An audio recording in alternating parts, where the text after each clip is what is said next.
آج ہم امت کا المیہ دیکھتے ہیں تو زوال کی اتھاہ گہرائیوں میں ڈوبتی ہوئی امت، اس کا ہر لمحہ میرے اور آپ کے سامنے ہے۔ اخلاقیات سے لے کر معیشت تک اور آداب معاشرت سے لے کر سیاست تک، ہر پہلو، ہر رنگ، ہر انداز یہ خبر دے رہا ہے کہ امت کا اجتماعی شعور مر چکا ہے، دفن ہو چکا ہے۔ صاحبو، جب تک یہ شعور ڈیولپ نہیں ہم کر پائیں گے تب تک نتائج حاصل نہیں ہوں گے۔ علم و حکمت، شعور و آگہی کے بڑے 3 مراکز تھے جہاں سے امت کو یہ دولت نصیب ہونی تھی۔ وہ منبر و محراب تھے، وہ تعلیمی درسگاہیں تھیں، یا وہ مشائخ کی خانقاہیں تھیں۔ لیکن دکھ اور افسوس کے ساتھ آج ہمیں ہر جگہ ویرانی ہی ویرانی اور اذیت ہی اذیت دکھائی دے رہی ہے۔ وہ منبر و محراب جہاں سے علم و حکمت کا نور ملنا تھا، آج وہ منبر جاں بلب ہے صاحب۔ وہ منبر، اس کا موضوع یا تو ذاتیات ہیں یا من گھڑت قصے کہانیاں، اس کا موضوع یا تو خود ساختہ فروعی اختلافات ہیں یا اس کا موضوع اپنی ذات کو منوانا ہے۔ اور آج کے خطیب کا بھی المیہ یہ ہے کہ وہ خلاف حقیقت اور خلاف عقل و خرد باتیں محض اپنے زور بیان سے منوانا چاہتا ہے۔ وہ کیا کسی نے خوب کہا تھا، وائس نے محض اپنے بیان سے کتنی حقیقتوں کو بدل دیا محض گمان سے۔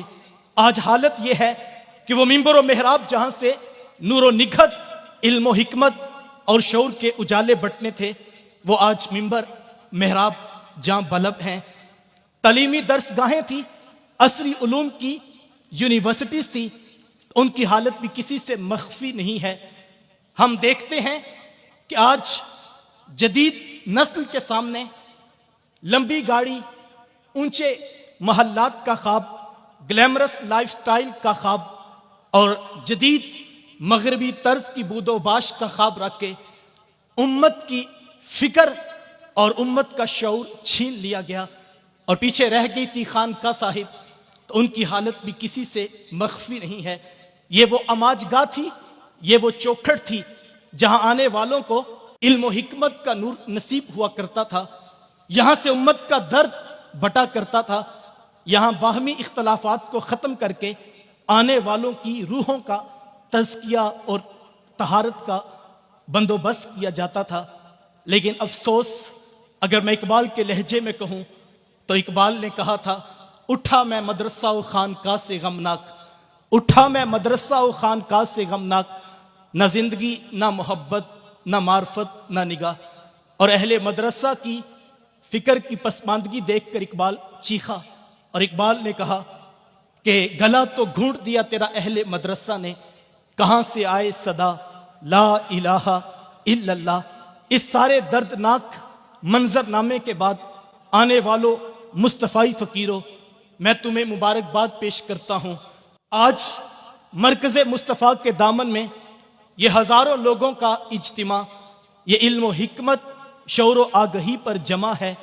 ہاں ہاں، تمہیں مبارک ہو، تمہاری خانقاہ کا مشن، تمہاری درسگاہ کا عنوان، تمہارے منبر، تمہارے محراب کی صدا قرآن ہے، حدیث ہے، حکمت دین ہے، غیرت دین ہے۔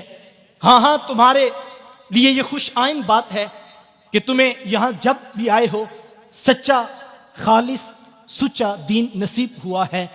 ادارت المصطفیٰ کے پلیٹ فارم سے ہم شعور و آگہی کے اس سفر کو جب دیکھتے ہیں تو ہمیں اس بات پہ مان ہے کہ شعور و آگہی کا جب نکارہ اس پلیٹ فارم سے گونجا تو اس کی آب و اس کی آواز، اس کی باز گشت پوری کائنات عالم میں اس وقت سنائی دے رہی ہے۔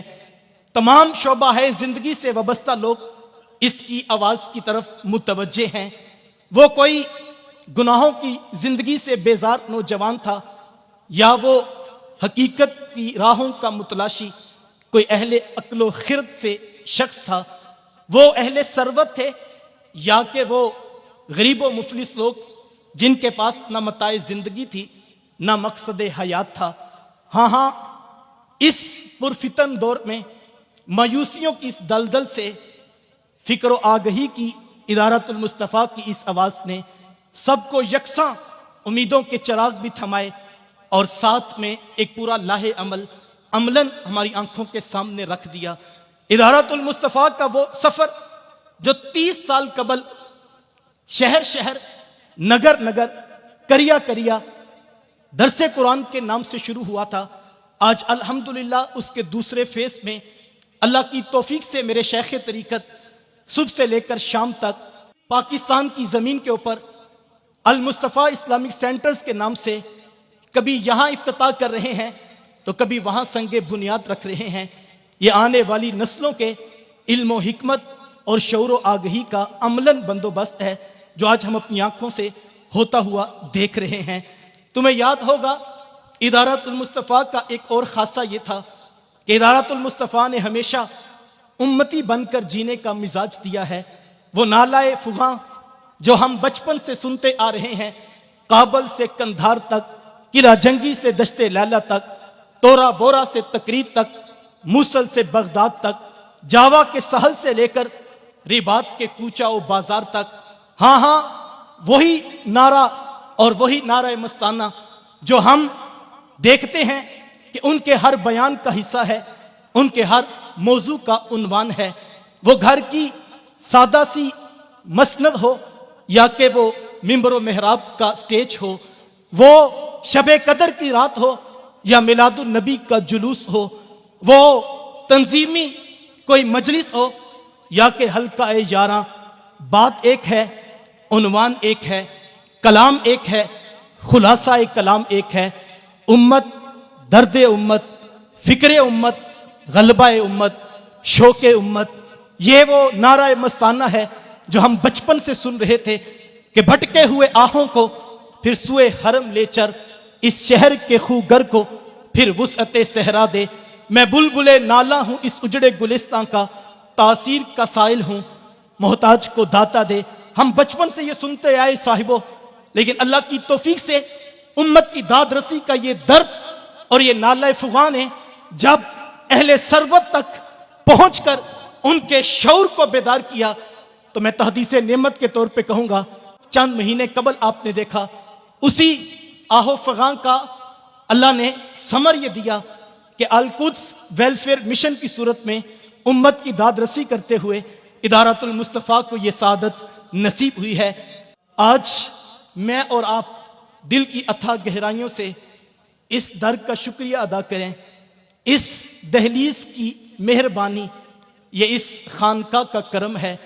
ہم یہاں آئے تو ہمیں انقلاب کے بلند و بالا نعروں سے بہلایا نہیں گیا، یہاں ہمیں اپنی ذات سے منوایا نہیں گیا. ہم آج شکریہ ادا کرتے ہیں کہ جب ہم یہاں آئے تو ہمیں سچا خالص کھرا دین سنانے کے بعد بھی یہ کہا کہ بیٹا تم بنیاد کے پتھر بن کے بچھ جاؤ، تم آواز سناتے جاؤ، تم اذان دیتے چلے جاؤ، تم صفیں سیدھی کرتے رہو، اپنا کام اور اپنے حصے کا کام کرتے چلے جاؤ. یہی ہے راہ منزل، یہی رخت سفر. میں آنے والوں تمہیں دعوت دیتا ہوں، آئیے اپنے شیخ طریقت کے قدموں میں کھڑے ہو کر وہ ذات رسالت سے عہد وفا دہرا لیں جو ہم بچپن سے سنتے آ رہے ہیں اور جس کے اندر ایک حرارت بھی ہے، ایک عہد کی وفا کی خوشبو بھی دکھائی دیتی ہے کہ حضور ہم جئیں گے تو آپ کے لیے، حضور ہم مریں گے تو آپ کے دین کے لیے، زندگی کی آخری سانس تک ہم آپ کے در کے وفادار رہیں گے.